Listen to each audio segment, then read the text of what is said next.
ಬೆಳ್ಳುಳ್ಳಿ ನೋಡುವುದಕ್ಕೆ ತುಂಬಾ ಚಿಕ್ಕದಾಗಿರುತ್ತೆ, ಆದ್ರೆ ಇದೊಂದು ಅದ್ಭುತವಾದ ಪದಾರ್ಥ. ಇದರ ಸಹಾಯದಿಂದ ನಾವು ಎಷ್ಟೋ ರೋಗಗಳಿಂದ ಮುಕ್ತಿಗೊಳ್ಳಬಹುದು. ಆದ್ರೆ ಹೆಚ್ಚಾಗಿ ಬೆಳ್ಳುಳ್ಳಿಯನ್ನ ನಮ್ಮ ಮನೆಗಳಲ್ಲಿ ರುಚಿಕರವಾದ ಅಡುಗೆಗಳಲ್ಲಿ ಮಾತ್ರ ಬಳಸ್ತಾ ಇರ್ತೀವಿ. ಇಷ್ಟು ಚಿಕ್ಕದಾಗಿ ಕಾಣುವ ಬೆಳ್ಳುಳ್ಳಿ ಮದುವೆ ಆಗಿರುವ ಪುರುಷನಿಗೆ ತುಂಬಾ ಉಪಯೋಗಕ್ಕೆ ಬರುತ್ತೆ. ಬೆಳ್ಳುಳ್ಳಿಯಿಂದ ತುಂಬಾ ಉಪಯೋಗಗಳು ಇದ್ದಾವೆ. ಹಸಿ ಬೆಳ್ಳುಳ್ಳಿಯನ್ನ ತಿನ್ನುವುದರಿಂದ ನಮಗೆ ಬರುವ ಎಷ್ಟೋ ರೋಗಗಳನ್ನು ನಿವಾರಿಸುತ್ತೆ. ಬೆಳ್ಳುಳ್ಳಿಯನ್ನ ತಿನ್ನುವುದರಿಂದ ಬರುವ ಉಪಯೋಗಗಳೇನು, ಇದನ್ನ ಯಾವ ರೀತಿಯಲ್ಲಿ ತಿನ್ನಬೇಕು, ಮದುವೆ ಆಗಿರುವ ಪುರುಷನಿಗೆ ಯಾವ ರೀತಿ ಉಪಯೋಗವಾಗುತ್ತೆ, ಇದರಲ್ಲಿ ಯಾವ ರೀತಿಯ ಪೌಷ್ಟಿಕಾಂಶಗಳು ಇರ್ತವೆ, ಈ ವಿಡಿಯೋದಲ್ಲಿ ತಿಳ್ಕೊಳ್ಳೋಣ. ಈ ವಿಡಿಯೋನ ಕೊನೆವರೆಗೂ ನೋಡಿ. ಇಷ್ಟವಾದ್ರೆ ಒಂದು ಲೈಕ್ ಮಾಡಿ ಸಾಕು. Let start the video. Friends, ಬೆಳ್ಳುಳ್ಳಿ ತಿನ್ನುವುದರಿಂದ ಎಷ್ಟು ಲಾಭಗಳಿದ್ದಾವೆ ನೀವು ಅಸಲು ನಂಬುವುದಕ್ಕೂ ಸಾಧ್ಯವಿಲ್ಲ. ನಮ್ಮ ಹೊಟ್ಟೆಯಲ್ಲಿ ನಡೆಯೋ ಜೀರ್ಣಕ್ರಿಯೆಯನ್ನ ನಿಯಂತ್ರಿಸುತ್ತೆ. ಇದು ನೋಡುವುದಕ್ಕೆ ಸಣ್ಣ ಪದಾರ್ಥವೇ, ಆದ್ರೆ ನಾವು ಆರೋಗ್ಯಕರವಾಗಿರುವುದಕ್ಕೆ ತುಂಬಾ ಸಹಾಯ ಮಾಡುತ್ತೆ. ಬೆಳ್ಳುಳ್ಳಿ ಇಲ್ಲದಿದ್ದರೆ ಅಡುಗೆ ರುಚಿಕರವಾಗಿ ಇರುವುದಿಲ್ಲ. ಅದೇ ರೀತಿಯಲ್ಲಿ ನಮ್ಮ ಆರೋಗ್ಯವೂ ಕೂಡ ಕ್ಷೀಣಿಸುತ್ತೆ. ಫ್ರೆಂಡ್ಸ್, ನಿಮಗೆ ಗೊತ್ತಾ, ಬೆಳ್ಳುಳ್ಳಿ ಅಪಾಯಕಾರಿ ಕ್ಯಾನ್ಸರ್ ರೋಗವನ್ನು ನಯಗೊಳಿಸಲು ಉಪಯೋಗವಾಗುತ್ತೆ. ಬೆಳ್ಳುಳ್ಳಿಯಲ್ಲಿರುವ ಅಲಿಸಿನ್ ಒಂದು ಆಂಟಿ ಆಕ್ಸಿಡೆಂಟ್ ರೀತಿ ಕೆಲಸ ಮಾಡುತ್ತೆ. ಇದು ನಮ್ಮ ಶರೀರದಲ್ಲಿರುವ ಕೊಲೆಸ್ಟ್ರಾಲ್ ನ ಕಡಿಮೆ ಮಾಡುತ್ತೆ. ಬೆಳ್ಳುಳ್ಳಿಯಲ್ಲಿರುವ ಪೋಷಕಾಂಶಗಳು ಕ್ಯಾನ್ಸರ್ ಏರ್ಪಟ್ಟ ಸ್ಥಳದಿಂದ ಕ್ಯಾನ್ಸರ್ ಟಿಶ್ಯೂಸ್ ನಿಂದ ರಕ್ತ ಬರದಂತೆ ಮಾಡುತ್ತೆ. ಇದರಿಂದ ಕ್ಯಾನ್ಸರ್ ನ ವಾಸಿಪಡಿಸುತ್ತೆ. ಇದು ಸ್ಟಮಕ್ ಕ್ಯಾನ್ಸರ್ ನ ನಯಗೊಳಿಸಲು ಉಪಯೋಗವಾಗುತ್ತೆ. ಬೆಳ್ಳುಳ್ಳಿಯಲ್ಲಿರುವ ಸಲ್ಫರ್ ಕ್ಯಾನ್ಸರ್ ಟಿಶ್ಯೂಸ್ ನ ಬೆಳೆಯದಂತೆ ತಡೆಗಟ್ಟುತ್ತೆ. ಒಂದು ವೇಳೆ ನಿಮ್ಮ ಪೂರ್ವಿಕರಿಗೆ ಯಾರಿಗಾದ್ರೂ ಕ್ಯಾನ್ಸರ್ ಇದ್ರೆ ನೀವು ಖಂಡಿತ ಬೆಳ್ಳುಳ್ಳಿಯನ್ನ ತಿನ್ನಿ.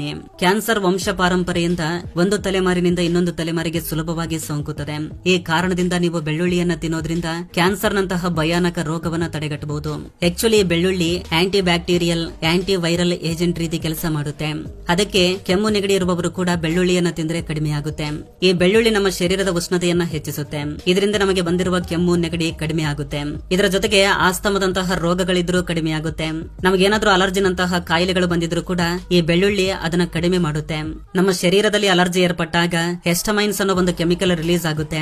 ಆ ಕೆಮಿಕಲ್ ಜೊತೆಗೆ ಹೋರಾಡಲು ಈ ಬೆಳ್ಳುಳ್ಳಿ ತುಂಬಾ ಚೆನ್ನಾಗಿ ಉಪಯೋಗವಾಗುತ್ತೆ. ಇದು ಒಂದು ಆಂಟಿ ಫಂಗಲ್ ಏಜೆಂಟ್ ರೀತಿ ಕೆಲಸ ಮಾಡುತ್ತೆ. ವೇಗವಾಗಿ ಅಭಿವೃದ್ಧಿ ಹೊಂದುತ್ತಿರುವ ಈ ಪ್ರಪಂಚದಲ್ಲಿ ನಾವು ಸಹ ತುಂಬಾ ವೇಗವಾಗಿ ಅಭಿವೃದ್ಧಿ ಆಗಬೇಕು ಅನ್ಕೊಳ್ತೇವೆ. ಅದಕ್ಕೋಸ್ಕರ ನಾವು ದಿನಾಲು ತುಂಬಾ ಕಷ್ಟ ಪಡ್ತೇವೆ. ಇದರಿಂದ ನಮ್ಮ ಶರೀರದಲ್ಲಿ ಮೆಟಬಾಲಿಸಂ ಕಡಿಮೆ ಆಗ್ತಾ ಬರುತ್ತೆ. ಇದು ಪುರುಷನ ಲೈಂಗಿಕ ಜೀವನದ ಮೇಲೆ ಪ್ರಭಾವ ತೋರಿಸುತ್ತೆ. ಈ ಕಾಲದಲ್ಲಿ ತುಂಬಾ ಜನ ಪುರುಷರಿಗೆ ಲೈಂಗಿಕ ಸಮಸ್ಯೆಗಳು ಬರ್ತಿವೆ. ಈ ವ್ಯಾಧಿಯನ್ನ ನಯಗೊಳಿಸಲು ಎಷ್ಟೋ ಜನ ಹಣವನ್ನ ಖರ್ಚು ಮಾಡಿ ಔಷಧಿಗಳನ್ನ ಕೊಂಡುಕೊಳ್ತಾರೆ. ಆದರೂ ಸಹ ಆ ಔಷಧಿಗಳು ಕೆಲಸ ಮಾಡುವುದಿಲ್ಲ. ಆದ್ರೆ ಈ ಸಮಸ್ಯೆಗಳಿಗೆ ನಮ್ಮ ಮನೆಗಳಲ್ಲಿರುವ ಒಂದು ಬೆಳ್ಳುಳ್ಳಿ ತುಂಬಾ ಚೆನ್ನಾಗಿ ಕೆಲಸ ಮಾಡುತ್ತೆ. ಇದು ನಮ್ಮ ಪುರುಷರಿಗೆ ತುಂಬಾ ಚೆನ್ನಾಗಿ ಕೆಲಸ ಮಾಡುತ್ತೆ. ಒಂದು ವೇಳೆ ಯಾರಾದ್ರೂ ಪ್ರತಿದಿನ ಖಾಲಿ ಹೊಟ್ಟೆಯಲ್ಲಿ 3-4 ಬೆಳ್ಳುಳ್ಳಿ ತಿಂದ್ರೆ ಅವರ ಶೃಂಗಾರ ಜೀವನವನ್ನ ಸರಿಪಡಿಸಬಹುದು. ತುಂಬಾ ಜನ ಈ ಬೆಳ್ಳುಳ್ಳಿಯ ಉಪಯೋಗವನ್ನ ಪಡೆದುಕೊಳ್ಳಲು ಹಸಿ ಬೆಳ್ಳುಳ್ಳಿಯನ್ನ ಹಾಗೆ ತಿಂತಾ ಇರ್ತಾರೆ. ಹಸಿ ಬೆಳ್ಳುಳ್ಳಿಯನ್ನ ಹೇಗೆ ತಿಂತಾರೆ ಅಂತ ನೀವು ಆಲೋಚನೆ ಮಾಡ್ತಾ ಇರಬಹುದು. ಆದ್ರೆ ಈಗಲೂ ಕೂಡ ತುಂಬಾ ಜನ ಹಸಿ ಬೆಳ್ಳುಳ್ಳಿಯನ್ನ ತಿಂತಾರೆ. ಬೆಳ್ಳುಳ್ಳಿಯಲ್ಲಿ ವಿಟಮಿನ್ B1, ವಿಟಮಿನ್ B6 ಜೊತೆಗೆ selenium, calcium, manganese, vitamin C, copper, iron ಅಂತಹ ಪೋಷಕಾಂಶಗಳು ಸಹ ಇವೆ. ಇದರಿಂದ ಶೃಂಗಾರದ ಶಕ್ತಿ ಹೆಚ್ಚಾಗುತ್ತೆ. ಇದರ ಜೊತೆಗೆ ಬೆಳ್ಳುಳ್ಳಿಯಲ್ಲಿ ಅಲಿಸಿನ್ ಎನ್ನುವ ಔಷಧಿ ಕೂಡ ಇರುತ್ತೆ. ಇದು ನಮ್ಮ ಶರೀರದಲ್ಲಿ ಆಂಟಿ ಬ್ಯಾಕ್ಟೀರಿಯಲ್, ಆಂಟಿ ವೈರಲ್ ಮತ್ತು ಆಂಟಿ ಫಂಗಲ್ ಏಜೆಂಟ್ ರೀತಿ ಕೆಲಸ ಮಾಡುತ್ತೆ. ಬೆಳ್ಳುಳ್ಳಿ ತಿನ್ನುವುದರಿಂದ ನಮ್ಮ ಶರೀರದಲ್ಲಿ ರಕ್ತ ಚೆನ್ನಾಗಿ ಹರಿದಾಡುತ್ತೆ. ಇದರಿಂದ ಪುರುಷರು ಅವರ ಲೈಂಗಿಕ ಜೀವನವನ್ನ ತುಂಬಾ ಚೆನ್ನಾಗಿ ಎಂಜಾಯ್ ಮಾಡಬಲ್ಲರು.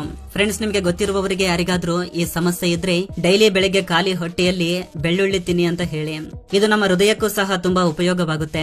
ಬೆಳ್ಳುಳ್ಳಿ ಹೃದಯ ಕಾಯಿಲೆಯಾದ ಹೆಟ್ರೋಕ್ಲಾವಿಕ್ ಅನ್ನು ನಯಗೊಳಿಸುವಲ್ಲಿ ಬೆಳ್ಳುಳ್ಳಿ ತುಂಬಾ ಪ್ರಮುಖ ಪಾತ್ರವನ್ನು ವಹಿಸುತ್ತೆ. ಹೃದಯ ಬಡಿತ ಕಡಿಮೆ ಆದಾಗ ನಮಗೆ ಹಾರ್ಟ್ ಸ್ಟ್ರೋಕ್ ಬರುವ ಅವಕಾಶ ಹೆಚ್ಚಾಗಿರುತ್ತೆ. ಯಾರಿಗಾದ್ರೂ ಹೃದಯ ಸಂಬಂಧಿತ ಸಮಸ್ಯೆಗಳಿದ್ರೆ, ನಿರಂತರವಾಗಿ ಹೃದಯದಲ್ಲಿ ನೋವು ಬರ್ತಾ ಇದ್ರೆ 2 ಬೆಳ್ಳುಳ್ಳಿ ಬೀಜಗಳನ್ನ ಬೆಳಗ್ಗೆ ಖಾಲಿ ಹೊಟ್ಟೆಯಲ್ಲಿ ತಿನ್ನಿ. ಇದರಿಂದ ನಮ್ಮ ಶರೀರದಲ್ಲಿ ಬ್ಲಡ್ ಸರ್ಕ್ಯುಲೇಷನ್ ಚೆನ್ನಾಗಾಗುತ್ತೆ. ನಮ್ಮ ಶರೀರದಲ್ಲಿ ಕೊಲೆಸ್ಟ್ರಾಲ್ ಹೆಚ್ಚಾಗದಂತೆ ಮಾಡುತ್ತೆ. ನಿಮ್ಗೆ ಗೊತ್ತಾ, ಮೊದಲ ಪ್ರಪಂಚ ಯುದ್ಧದಲ್ಲಿ ಗಾಯವಾದ ಸೈನಿಕರಿಗೆ ಬೆಳ್ಳುಳ್ಳಿ ಪೇಸ್ಟ್ ನ ಹಚ್ತಾ ಇದ್ರಂತೆ. ಬೆಳ್ಳುಳ್ಳಿಯಲ್ಲಿರುವ ಅಲಿಸಿನ್ ಗಾಯಗಳನ್ನ ಕೂಡ ವಾಸಿಪಡಿಸುತ್ತೆ. ಈ ಕಾರಣದಿಂದಲೇ ಮೊದಲ ಪ್ರಪಂಚ ಯುದ್ಧದಲ್ಲಿ ಗಾಯಗೊಂಡ ಸೈನಿಕರಿಗೆ ಆಯಿಂಟ್ಮೆಂಟ್ ರೀತಿ ಬೆಳ್ಳುಳ್ಳಿಯನ್ನ ಬಳಸ್ತಾ ಇದ್ರು. ನಮ್ಮ ಶರೀರದಲ್ಲಿ ಗ್ಲೂಟಮೈನ್ ಅನ್ನೋ ಒಂದು ಎಂಜೈಮ್ ಕಾರಣದಿಂದ ಬ್ಲಡ್ ಪ್ರೆಷರ್ ಹೆಚ್ಚಾಗುತ್ತೆ. ಆದ್ರೆ ಬಿಪಿಯನ್ನ ಕಂಟ್ರೋಲ್ ಮಾಡುವುದಕ್ಕೆ ತುಂಬಾ ದುಬಾರಿ ಔಷಧಿಗಳನ್ನ ಬಳಸ್ತಾರೆ. ಈ ಔಷಧಿಗಳಿಂದಲೂ ಕೂಡ ತುಂಬಾ ಸೈಡ್ ಎಫೆಕ್ಟ್ಸ್ ಇರುತ್ತವೆ. ಈ ಔಷಧಿಗಳು ಕೂಡ ಬಿಪಿಯನ್ನ ಪೂರ್ತಿಯಾಗಿ ನಿಯಂತ್ರಿಸುವುದಿಲ್ಲ. ಇಂತಹ ಸಮಯದಲ್ಲಿ ನೀವು ಬೆಳ್ಳುಳ್ಳಿಯನ್ನ ತಿಂದ್ರೆ ಹೈ ಬಿಪಿ ಕಡಿಮೆ ಆಗುತ್ತೆ. ಬೆಳ್ಳುಳ್ಳಿ ರಕ್ತನಾಳಗಳನ್ನ ವಿಶಾಲಗೊಳಿಸುತ್ತೆ. ಇದರಿಂದ ಹೈ ಬ್ಲಡ್ ಪ್ರೆಷರ್ ಕಡಿಮೆ ಆಗುತ್ತೆ. ಕೇವಲ ಇಷ್ಟೇ ಅಲ್ಲ, ಇದು ಅತ್ಯಂತ ಅಪಾಯಕಾರಿ ರೋಗಗಳನ್ನ ಕೂಡ ನಿಯಂತ್ರಿಸುತ್ತೆ. ಇದು ಆರ್ಥರೈಟಿಸ್ ನ ನಯಗೊಳಿಸಲು ತುಂಬಾ ಚೆನ್ನಾಗಿ ಉಪಯೋಗವಾಗುತ್ತೆ. ಆರ್ಥರೈಟಿಸ್ ಅಂದ್ರೆ ಮೂಳೆಗಳಿಗೆ ಸಂಬಂಧಿಸಿದ ಸಮಸ್ಯೆ. ಆರ್ಥರೈಟಿಸ್ ಇರುವ ವ್ಯಕ್ತಿಗಳು ಸರಿಯಾಗಿ ನಡೆಯೋದಿಲ್ಲ. ವಯಸ್ಸು ಹೆಚ್ಚಾದಂತೆ ಈ ಕಾಯಿಲೆ ಬರುತ್ತೆ. ಇದನ್ನ ನಿಯಂತ್ರಿಸುವಲ್ಲಿ ಕೂಡ ಈ ಬೆಳ್ಳುಳ್ಳಿ ತುಂಬಾ ಪ್ರಮುಖ ಪಾತ್ರವನ್ನು ವಹಿಸುತ್ತೆ. ಈ ದಿನ ಮೆಡಿಕಲ್ ವಿಭಾಗ ತುಂಬಾ ಅಭಿವೃದ್ಧಿ ಹೊಂದಿದೆ. ಆದ್ರೆ ಭಾರತ ದೇಶ ಆಯುರ್ವೇದವನ್ನು ಉಪಯೋಗಿಸಿಕೊಳ್ಳುವ ವಿಧದಲ್ಲಿ ಯಾವ ದೇಶವೂ ಬಳಸುವುದಿಲ್ಲ. ಆಯುರ್ವೇದ ಔಷಧಿಗಳಿಗೆ ಎಲ್ಲಾ ರೋಗಗಳನ್ನು ನಯಗೊಳಿಸುವ ಶಕ್ತಿ ಇರುತ್ತೆ. ಆಯುರ್ವೇದದಲ್ಲಿ ಬೆಳ್ಳುಳ್ಳಿ ಪ್ರಮುಖ ಪಾತ್ರವನ್ನು ವಹಿಸುತ್ತೆ. ಪ್ರತಿದಿನ ನೀವು ಒಂದು ಬೆಳ್ಳುಳ್ಳಿಯನ್ನು ತಿಂದ್ರೆ ಸಾಕು, ನಿಮ್ಮ ಆರೋಗ್ಯ ಇನ್ನೂ ವೃದ್ಧಿಸುತ್ತೆ. ಈ ಬೆಳ್ಳುಳ್ಳಿಯ ರುಚಿ ನೋಡುವುದಕ್ಕೆ ಖಾರ ಮತ್ತು ತುಂಬಾ ಘಾಟವಾಗಿರುತ್ತೆ. ಆದ್ರೆ ಇದರ ರುಚಿಯನ್ನ ಪಕ್ಕಕ್ಕೆ ಇಟ್ರೆ ಇದು ಎಂತಹ ಇನ್ಫೆಕ್ಷನ್ಸ್ ನಾದ್ರೂ ವಾಸಿಪಡಿಸುತ್ತೆ. ಒಂದು ಬೆಳ್ಳುಳ್ಳಿಯ ಗಡ್ಡೆಯಲ್ಲಿ ಸುಮಾರು 10 ರಿಂದ 12 ಬೆಳ್ಳುಳ್ಳಿ ಬೀಜಗಳು ಇರುತ್ತವೆ. ದಿನಾಲು ಒಂದು ಬೀಜವನ್ನ ತಿನ್ನುವುದರಿಂದ ಗ್ಯಾಸ್ಟ್ರಿಕ್ ಸಮಸ್ಯೆ ಕಡಿಮೆ ಆಗುತ್ತೆ. ನಮ್ಮ ಶರೀರದಲ್ಲಿರುವ ಗ್ಯಾಸ್ಟ್ರಿಕ್ pH ನಿಯಂತ್ರಣದಲ್ಲಿ ಇರುತ್ತೆ. ನಿಮ್ಮ ಜೀರ್ಣಾಂಗ ಕೂಡ ಆರೋಗ್ಯಕರವಾಗಿ ಇರುತ್ತೆ. ಬೆಳ್ಳುಳ್ಳಿಯಲ್ಲಿರುವ ಆಂಟಿ ಮೈಕ್ರೋಬಿಯಲ್ ಏಜೆಂಟ್ಸ್ ಕರುಳುಗಳಿಗೆ ತೊಂದರೆ ಉಂಟು ಮಾಡುವ ಎಷ್ಟೋ ಪ್ಯಾರಾಸೈಟ್ಸ್ ನ ಮತ್ತು ಮೈಕ್ರೋಬಿಯನ್ಸ್ ನ ನಾಶಪಡಿಸುತ್ತೆ. ಬೆಳ್ಳುಳ್ಳಿಯಲ್ಲಿರುವ ಬಯೋ ಆಕ್ಟಿವ್ ಕೊಲೈಟ್ ನಮಗೆ ಬರುವ ಅಲ್ಸರ್ ನಂತಹ ರೋಗಗಳಿಂದ ನಿಯಂತ್ರಿಸುತ್ತೆ. ಇದರಲ್ಲಿರುವ ಆಲಿಸಿನ್ ಕಿಡ್ನಿ ಹತ್ತಿರ ಇರುವ ಆಕ್ಸಿಜನ್ ಒತ್ತಡವನ್ನ ಕಡಿಮೆ ಮಾಡುತ್ತೆ. ಬೆಳ್ಳುಳ್ಳಿ ತಿನ್ನುವುದರಿಂದ ನಮಗೆ ರೋಗ ನಿರೋಧಕ ಶಕ್ತಿ ಹೆಚ್ಚಾಗುತ್ತೆ. ಫ್ರೆಂಡ್ಸ್, ಬೆಳ್ಳುಳ್ಳಿಯನ್ನ ಸರಿಯಾಗಿ ಹೇಗೆ ತಿನ್ನಬೇಕು ಎನ್ನುವ ಪದ್ಧತಿಯನ್ನ ಹೀಗೆ ನೋಡೋಣ ಬನ್ನಿ. ಬೆಳ್ಳುಳ್ಳಿಯನ್ನ ಸಣ್ಣ ಸಣ್ಣದಾಗಿ ಕಟ್ ಮಾಡಿ 10 ನಿಮಿಷಗಳವರೆಗೆ ಹಾಗೆ ಬಿಡಬೇಕು. ಇದರಿಂದ ಇದರಲ್ಲಿರುವ ಆಲಿಸಿನ್ ಆಕ್ಟಿವ್ ಆಗುತ್ತೆ. ಇದನ್ನ ನೀವು ಬೆಳಿಗ್ಗೆ ಎದ್ದ ನಂತರ ಬಿಸಿ ನೀರಿನಲ್ಲಿ ಹಾಕೊಂಡು ಕುಡಿಬಹುದು. ಬೆಳ್ಳುಳ್ಳಿಯ 2 ಬೀಜಗಳನ್ನ ಸೊಪ್ಪಿನ ಜ್ಯೂಸ್ ನಲ್ಲಿ ಹಾಕೊಂಡು ಕುಡಿಬಹುದು. ತುಪ್ಪದಲ್ಲಿ ಬಿಸಿ ಮಾಡಿಕೊಂಡು ತಿನ್ನಬಹುದು. ಇದರ ಜೊತೆಗೆ ಜ್ಯೂಸ್ ನಲ್ಲಿ ಮಿಕ್ಸ್ ಮಾಡಿಕೊಂಡು ಕೂಡ ಕುಡಿಬಹುದು. ಆದ್ರೆ ಇದರಿಂದ ನಿಮಗೆ ಏನಾದ್ರೂ ಅಲರ್ಜಿ ಲಕ್ಷಣಗಳು ಕಂಡು ಬಂದ್ರೆ ನೀವು ಇದನ್ನ ತಿನ್ನುವುದನ್ನ ಬಿಟ್ಬಿಡಿ. ಈ ಬೆಳ್ಳುಳ್ಳಿಯನ್ನ ಎಣ್ಣೆಯಲ್ಲಿ ಬಿಸಿ ಮಾಡಿ ಈ ಎಣ್ಣೆಯನ್ನ ಮೊಣಕಾಲಿಗೆ ಹಚ್ಕೊಂಡ್ರೆ ಮೊಣಕಾಲಿನ ನೋವು ಕಡಿಮೆ ಆಗುತ್ತೆ. ಫ್ರೆಂಡ್ಸ್, ಬೆಳ್ಳುಳ್ಳಿಯನ್ನ ತಿನ್ನುವುದರಿಂದ ಬರುವ ಕೆಲವು ನಷ್ಟಗಳನ್ನ ಸಹ ನೋಡೋಣ ಬನ್ನಿ. ಆದ್ರೆ ಈ ನಷ್ಟಗಳು ಕೆಲವರಿಗೆ ಮಾತ್ರ ಬರ್ತವೆ. ಬೆಳ್ಳುಳ್ಳಿಯನ್ನ ತಿನ್ನುವುದರಿಂದ ಕೆಲವರಿಗೆ ಇನ್ಫೆಕ್ಷನ್ಸ್ ಕೂಡ ಬರ್ತವೆ. ಒಂದು ವೇಳೆ ನಿಮಗೆ ಬೆಳ್ಳುಳ್ಳಿಯಿಂದ ಇನ್ಫೆಕ್ಷನ್ಸ್ ಬರ್ತಾ ಇದ್ರೆ ಇದನ್ನ ತಿನ್ನುವುದನ್ನ ಬಿಟ್ಬಿಡಿ. ಒಂದು ವೇಳೆ ನೀವು ಔಷಧಿಗಳನ್ನ ತೆಗೆದುಕೊಳ್ತಾ ಇದ್ರೆ ಇದನ್ನ ತಿನ್ನುವುದಕ್ಕೂ ಮುಂಚೆ ನಿಮ್ಮ ಡಾಕ್ಟರ್ ಹತ್ತಿರ ಕೇಳಿ. ಇದನ್ನ ತಿನ್ನೋದ್ರಿಂದ ಬಾಯಿಂದ ಶರೀರದವರೆಗೆ ದುರ್ವಾಸನೆ ಬರುತ್ತೆ. ಬೆಳ್ಳುಳ್ಳಿಗೆ ಸಂಬಂಧಿಸಿದ ಕೆಲವು ಆಶ್ಚರ್ಯಕರ ವಿಷಯಗಳನ್ನ ಹೇಳ್ತೀನಿ ಕೇಳಿ. ನಮ್ಮ ಭಾರತದಲ್ಲಿ ಏಪ್ರಿಲ್ 19ರಂದು ಬೆಳ್ಳುಳ್ಳಿ ದಿನವನ್ನ ಆಚರಣೆ ಮಾಡ್ತಾರೆ. ಮೊದಲ ಪ್ರಪಂಚ ಯುದ್ಧದಲ್ಲಿ ಬೆಳ್ಳುಳ್ಳಿ ಪೇಸ್ಟ್ ನ ಆಯಿಂಟ್ಮೆಂಟ್ ರೀತಿ ಸೈನಿಕರಿಗೆ ಬಳಸ್ತಾ ಇದ್ರು.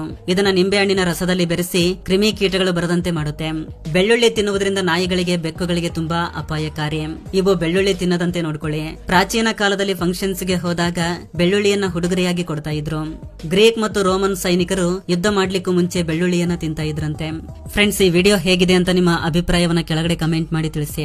ಇದು ಫ್ರೆಂಡ್ಸ್ ಈ ದಿನದ ವಿಡಿಯೋ. ಫ್ರೆಂಡ್ಸ್, ಈ ವಿಡಿಯೋದಿಂದ ಅಟ್ಲೀಸ್ಟ್ 1% ನಾಲೆಜ್ ಆದ್ರೂ ಸಿಕ್ಕಿದ್ರೆ ಈ ವಿಡಿಯೋಗೆ ಒಂದು ಲೈಕ್ ಮಾಡಿ, ಹಾಗೆ ನಿಮ್ಮ ಫ್ರೆಂಡ್ಸ್ಗೂ ಕೂಡ ಶೇರ್ ಮಾಡಿ, ಹಾಗೆ ನಮ್ಮ ಚಾನಲ್ಗೆ ಸಬ್ಸ್ಕ್ರೈಬ್ ಮಾಡಿಕೊಂಡು ಸಪೋರ್ಟ್ ಮಾಡಿ. ಕೊನೆ ತನಕ ನೋಡಿದಕ್ಕೆ ಥ್ಯಾಂಕ್ಸ್ ಫಾರ್ ವಾಚಿಂಗ್.